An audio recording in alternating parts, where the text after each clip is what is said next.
राज्यसभा की कार्मिक विधि और न्याय संबंधी अस्थायी समिति की बैठक संसद भवन परिसर में हुई।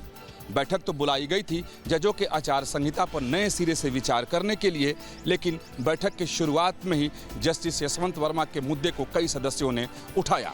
सबसे पहले सवाल उठा कि जस्टिस यशवंत वर्मा के खिलाफ एफआईआर दर्ज करके कार्रवाई क्यों नहीं की गई। साथ ही कई सदस्यों ने सवाल पूछे कि अगर जजों को सस्पेंड करने का नियम नहीं है तो फिर भारत के मुख्य न्यायाधीश ने उनसे केस वापस कैसे लिए और फिर आगे कठोर कार्रवाई के लिए उन्होंने क्यों नहीं रिकमेंड किया। इसके साथ ही सदस्यों ने कहा कि उन्हें सरकारी सुविधा आज भी कैसे मिल रही है जबकि उनके ऊपर इतने गंभीर आरोप लगे हुए हैं। उनके पास सरकारी वाहन है, सरकारी आवास है और सरकारी कर्मचारी आज भी काम कर रहे हैं। इसके साथ ही कई सदस्यों ने कहा कि जजों के लिए जो आचार संहिता बनी हुई है उसको ठीक ढंग से लागू क्यों नहीं किया जा रहा है। तो आज की बैठक में जस्टिस यशवंत वर्मा के मुद्दे पर कई सदस्यों ने सवाल भी पूछे और गंभीर आरोप भी लगाए। सहयोगी विकास राय के साथ विकास चंद्र, निज स्टेट उत्तर प्रदेश उत्तराखंड। मध्य क्षेत्र परिषद की बैठक वाराणसी में आज संपन्न हुई। ये 25वीं बैठक थी जो वाराणसी में पहली बार आयोजित किया गया था। तस्वीरों में आप देख सकते हैं बैठक संपन्न हो चुकी है। केंद्रीय गृह मंत्री अमित शाह ने इस बैठक की अध्यक्षता की। साथ ही 4 राज्यों के मुख्यमंत्री, जिसमें उत्तर प्रदेश, मध्य प्रदेश, छत्तीसगढ़ और उत्तराखंड शामिल था, जो इसमें शामिल थे। इसके अलावा उन राज्यों के कैबिनेट मंत्री, डिप्टी सीएम, साथ ही उन राज्यों के सचिव, इसके अलावा नीति आयोग के सदस्य और अंतर्राष्ट्रीय परिषद के सदस्य इस बैठक में शामिल थे। लगभग 100 विशेषज्ञ इस बैठक में शामिल थे और इस बैठक के माध्यम से किस तरीके से राज्यों में समन्वय स्थापित किया जाए, राज्यों की सीमा विवाद हो या फिर जो नक्सल प्रभावित क्षेत्र हो उस पर किस तरीके से काम किया जाए, या फिर उत्तर प्रदेश से अलग जो उत्तराखंड राज्य बना, मध्य प्रदेश से अलग जो छत्तीसगढ़ राज्य बना, वहाँ पर अभी भी कई ऐसे प्रॉपर्टी विवाद हैं जो लगातार उलझे हुए हैं, उसे किस तरीके से सुलझाया जाए और अल्पसंख्यक मुद्दों पर किस तरीके से आगे बढ़ा जाए। इन सारे मुद्दों पर आज इस मध्य क्षेत्र बैठक में बातचीत हुई। बताया जा रहा है कि इस बैठक में जो भी निष्कर्ष लिए गए हैं उसका दूरगामी परिणाम होगा और आने वाले दिनों में इसका फ़ायदा आम जनता को भी मिलेगा, क्योंकि केंद्र में भी भारतीय जनता पार्टी की सरकार है। इसके अलावा बाकी जो 4 राज्य हैं जिनके मुख्यमंत्री यहाँ आए हुए थे वहाँ पर भी भारतीय जनता पार्टी की सरकार है। ऐसे में समन्वय स्थापित करना बेहद आसान होगा और माना जा रहा है कि इस मध्य क्षेत्र की बैठक से जो फ़ायदा होगा वो अब नज़र आने वाला है। जो पिछली सरकारों में अलग अलग सरकार होने के कारण अलग अलग पार्टी के, तो वहाँ पर उतना समन्वय स्थापित नहीं हो पाता था, जो अब समन्वय स्थापित होगा और इसका फ़ायदा भी देखा जाएगा। वीडियो जर्नलिस्ट शिवम मिश्रा के साथ सुशांत मुखर्जी, न्यूज़ 8 वाराणसी। राजधानी भोपाल को स्वच्छ रखने के लिए नगर निगम कई प्रयोग कर रहा है। इसमें एक प्रयोग ऐसा भी हुआ है जो चर्चा बन चुका है।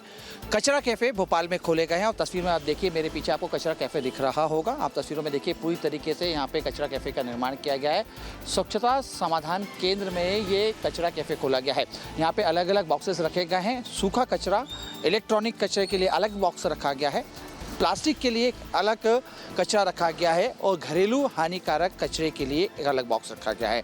देखिए यहाँ पे खास बात यह है कि जब आप यहाँ पे कचरा लेके आते हैं तो नगर निगम की तरफ से आपको यहाँ पे उपहार भी दिए जाते हैं और फ्री खाना भी दिया जाता है। तस्वीरों में देखिए यहाँ पे फूड जोन यहाँ पे खुले जा रहे हैं। यहाँ पे आइसक्रीम भी मिलेगी, यहाँ पे फूड इंडियंस भी मिलेंगे। आप तस्वीरों में देखिए किस तरीके से यहाँ पे दीपक और तमाम हैंडमेड आपको अलग अलग यहाँ पे चीज़ें आपको देखने को मिल रही हैं जो काफ़ी खूबसूरत हैं। खूबसूरत इसलिए देखिए, आप तस्वीरों में देखिए किस तरीके से यहाँ पे भगवान गणेश की यहाँ पे प्रतिमा है। इसके अलावा घर में रखने के लिए वास्तु के हिसाब से आप तस्वीरों में देखिए किस तरीके से कछुआ बनाया गया है, क्योंकि ये जो तमाम जो चीज़ें हैं वो स्व सहायता समूह द्वारा बनाई गई महिलाओं के द्वारा ही दिया गया है। जब यहाँ पे आप कचरा लेके आएंगे तो उसके बदले में आपको ये तमाम सुंदर चीज़ें मिलती हुई दिखाई देंगी। इन सबको आपको लेने के लिए केवल घर का खराब हो चुका कचरा ही यहाँ पे देना होगा। मैं बात करने की कोशिश, देखिए ये एक रेड लिस्ट भी यहाँ पे बनाई गई है कि आखिर जो आपके घर का कचरा है वो कैसे लेते हैं।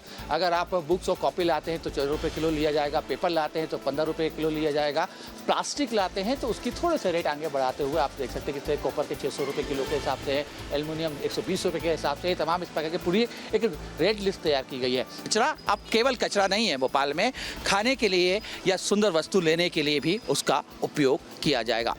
सहयोगी आशु के रातुल शर्मा, न्यूज स्टेट भोपाल। संभल में चर्चित रहे सीओ अनुज चौधरी का एक वीडियो सामने आया है। दरअसल बता दें, पूरा मामला जनपद संभल के चंदोसी कोतवाली परिसर का है, जहां पर संभल सीओ अनुज चौधरी और जो एसडीएम है, उन्होंने कांवड़ यात्रा को लेकर के और मुहर्रम को लेकर एक बैठक का आयोजन किया गया था दोनों समुदाय के धर्म गुरुओं के साथ। इसी को लेकर के सीओ अनुज चौधरी का एक वीडियो सामने आया। उन्होंने साफ तौर से कहा है कि जो ताजिया में जो निकलेंगे वो 10 फीट की ऊंचाई से ज्यादा ना हो, जिससे कि कहीं भी अगर पेड़ आता है और कहीं बिजली आती है तो पेड़ को काटा नहीं जाएगा और बिजली के तारों को हटाया नहीं जाएगा। जो गाइडलाइन के अनुसार ही जो ताजिया हैं वो निकाले जाएंगे। उन्होंने साफ तौर से कहा, ये भी कहा कि जहां पर जो डीजे संचालक हैं, जो मानकों के रूप से डीजे बजाए जाएंगे, अगर किसी ने इस तरीका की मानक के अनुरूप बजाए तो उन पर कार्रवाई की जाएगी। जिस कावड़ का आयोजन है और साथ साथ में मुहर्रम भी है। तो फिलहाल जैसे मुहर्रम के लिए ये बताया गया सबको भाई 10 फीट से ऊपर के ताजिए, 10 फुट से ज़्यादा ऊंचाई नहीं होगी। और पिछले वर्ष की बात ही जिस तरह से हुआ, इस बार भी उसी तरह से सबको सहयोग करना है और 10 फीट से ऊपर कोई भी ताजिया नहीं होगा। कोई लाइट, जहाँ बीच में कोई लाइट के तार आते हैं या कोई पेड़ आता है तो वो अनावश्यक वो नहीं कटेंगे। इसलिए सबको बताया गया है, पहले से बुला के बताया गया, हर आदमी को बताया गया।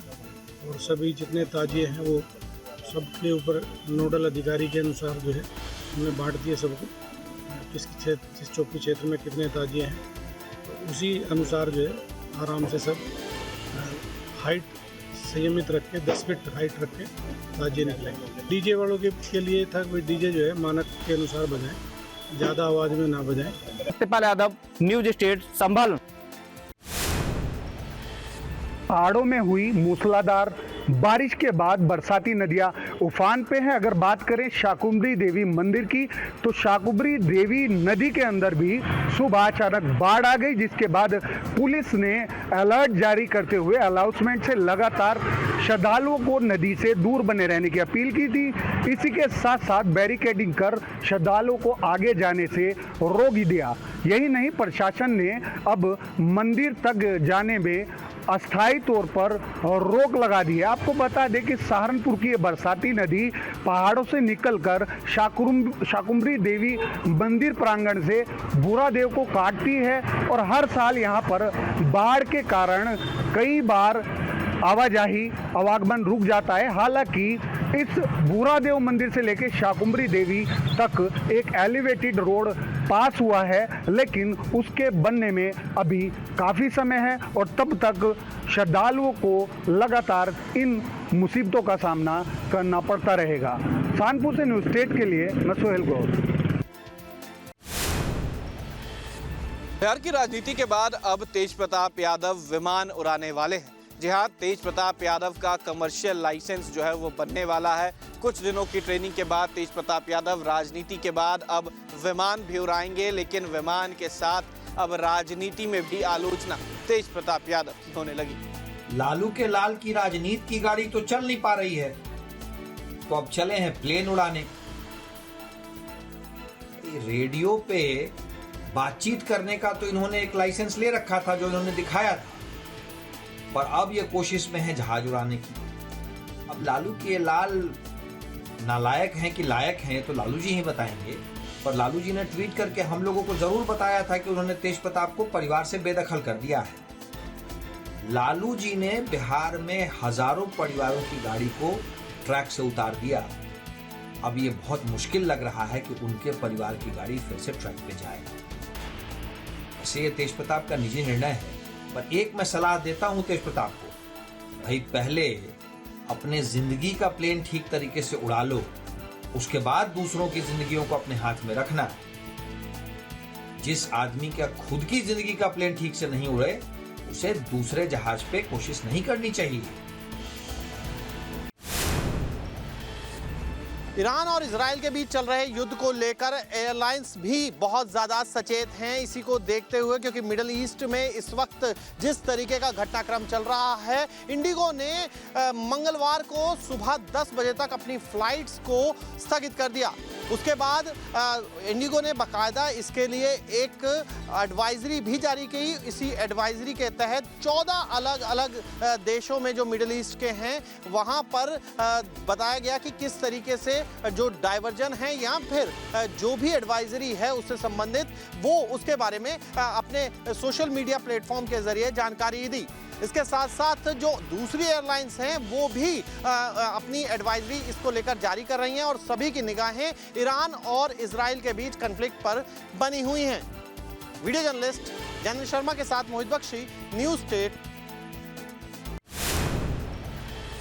दिल्ली पुलिस ने एक गिरोह का पर्दाफाश किया है जो कि टरबाइन फ्यूल को टारपीन बताकर बेचता था और इस तरीके से एक पूरी चेन जो है वो तैयार हुई थी। अगर हम बात करें तो इस पूरे गिरोह का जो मुखिया था यानी कि जो मुख्य आरोपी था वो एक पूर्व टैंकर चालक ही था जो जेट फ्यूल सप्लाई किया करता था और उसने ही जल्द अमीर बनने के चक्कर में एक चैन बनाई जिसमें कई लोगों को इसमें शामिल किया और उसके बाद इस गिरोह को बनाया। और उसके साथ साथ अगर माने पुलिस की तो उसके अनुसार 5000 लीटर रोजाना जो है जेट फ्यूल ये चोरी करते थे। और उसके अलावा अगर हम बात करें तो बीते 3 साल से ये गिरोह एक्टिव था, यानी कि अगर हम कुल पैसे की टर्म्स में अगर हम बात करें कितने की चोरी इन्होंने की तो लगभग 16 करोड़ 20 लाख रुपए की चोरी जो है इन पूरे गिरोह ने अंजाम दिया। और इसके साथ साथ लगातार चोरी करते हुए ये लोग आ रहे थे जिसमें जेट फ्यूल को ये सब ले रहे थे और 5000 लीटर जेट फ्यूल जो है वो चोरी कर रहे थे, उसको औने पौने दाम पर बेचा जा रहा था और 16 करोड़ रुपए से अधिक की ये पूरी चोरी बताई जा रही है।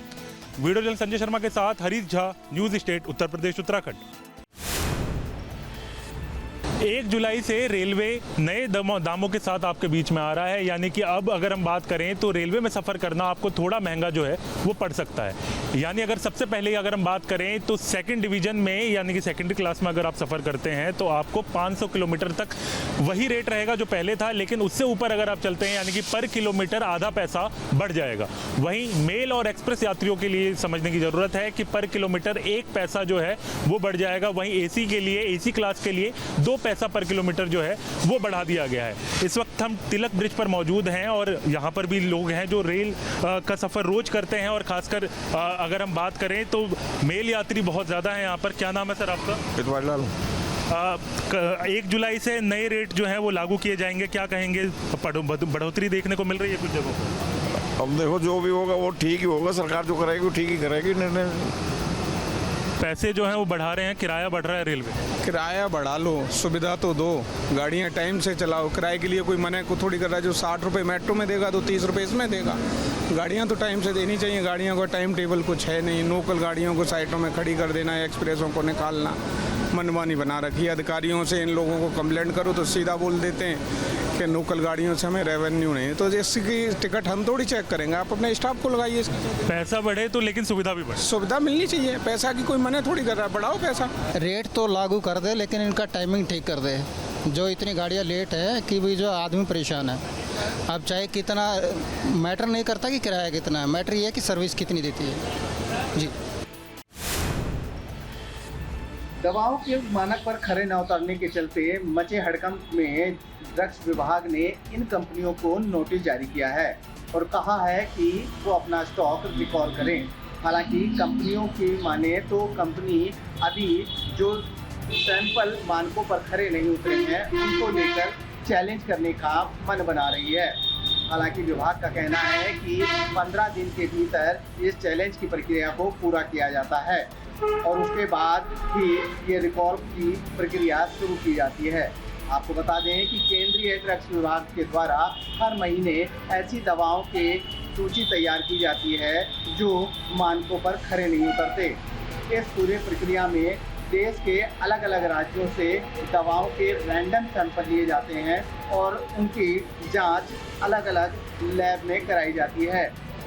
जब लैब में टेस्टिंग के बाद वो मानक पर खरे नहीं उतरते तो उनको उनकी एक सूची तैयार कर पब्लिक डोमेन पर डाली जाती है, जिसके बाद विभाग इन कंपनियों को लेकर संजीदा होता है और उन पर कार्रवाई की तैयारी करता है।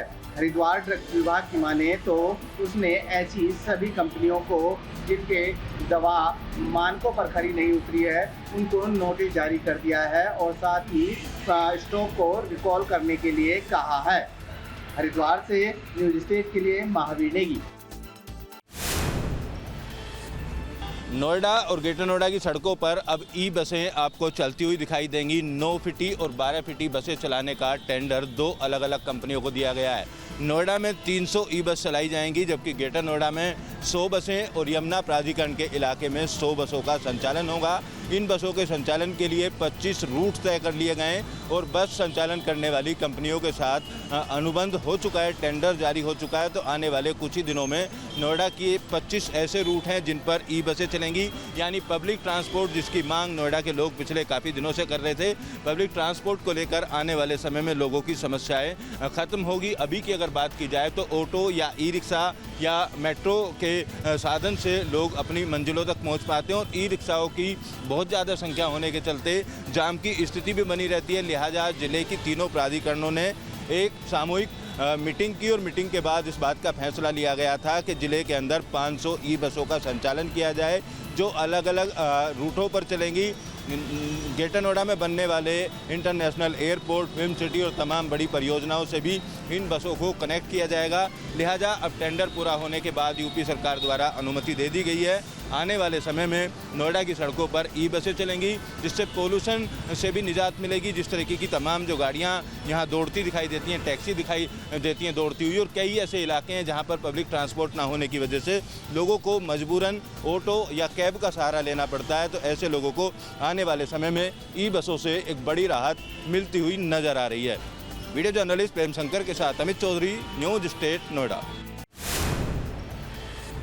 मिर्जापुर के सदर तहसील में उस समय जंग का अखाड़ा बन गया जब वकील और लेखपाल में कहा सुनी के बाद मारपीट शुरू हो गई। और आपको बता दें कि मिर्जापुर सदर तहसील में किसी बात को लेकर लेखपाल और वकील में पहले कहा सुनी होती है, फिर मारपीट शुरू हो जाता है, बीच में कानून को बीच बचाव करने के लिए उतरता है, उससे भी हाथापाई हो जाती है पूरे, और वकील लोग पूरे लामबंद हो जाते हैं। वहाँ आए तीमारदार भी इस देखने के लिए पूरी भीड़ लग जाती है और किसी तरह इस मामले को शांत कराया गया। ये जंग का अखाड़ा लगभग 45 मिनट तक चलता रहा और पूरे तहसील क्षेत्र में अफरा तफरी मची हुई थी।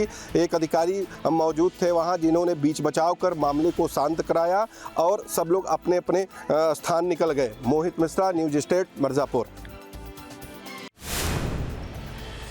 महज आधे घंटे की बारिश में जयपुर पूरी तरीके से जलपुर बन चुका है। इस समय हम जगतपुरा में मौजूद हैं और आप जगतपुरा में देखेंगे कि हालात कमोवेश ऐसा लग रहा है कि दरिया बन चुका हो। आप गाड़ी देखेंगे कि आधी आधी डूबी नज़र आएगी। सामने जो आपको पिकअप वाहन नज़र आ रहा है ये तो बंद पड़ चुका है, और जो सामने से वाहन आपको ये देखिए किस तरीके से सफ़ेद रंग की गाड़ी है, लगभग आधी डूबती हुई, और कैसे रिस्क लेते हुए लोग यहाँ से निकलते हुए नज़र आ रहे हैं। बाइक वाले को आप देखेंगे कि बाइक लगभग देखिए पूरी बाइक किसी भी तरीके से कोई हादसा हो सकता है। व्यक्ति को देखिए, ये देखिए ये आधी बाइक पानी में डूबी हुई है। आप देखिए आप तेज़ लहरों में पानी की जो तरीके से दरिया बन चुका है, और महज ये आधे घंटे की बारिश है जिसमें लोग देखिए ये रिस्क है अपने आप में। ये तस्वीर इसलिए कैद हमने करी है कि रिस्क दिखा सकें कैसे लोग बाग पानी में रिस्क लेते हैं। और ये गाड़ी जो सामने पिकअप आपको नज़र आएगी ये बंद हो चुकी है। एक और बाइक देखिए, ये देखिए ये कमर तक का पानी नज़र आ रहा है। लगभग जो कमर तक का पानी है वो यहाँ पे नज़र आ रहा है। और ये महज आधे घंटे की बारिश है, उसमें इस तरीके के हालात हैं। जाम की तस्वीरें हमने आपके सामने रखी, कैसे जो जयपुर है वो जामपुर बन गया और कैसे जो जयपुर है वो अब जलपुर बन चुका है, उसकी तस्वीर भी जो है हमने सामने रखी है।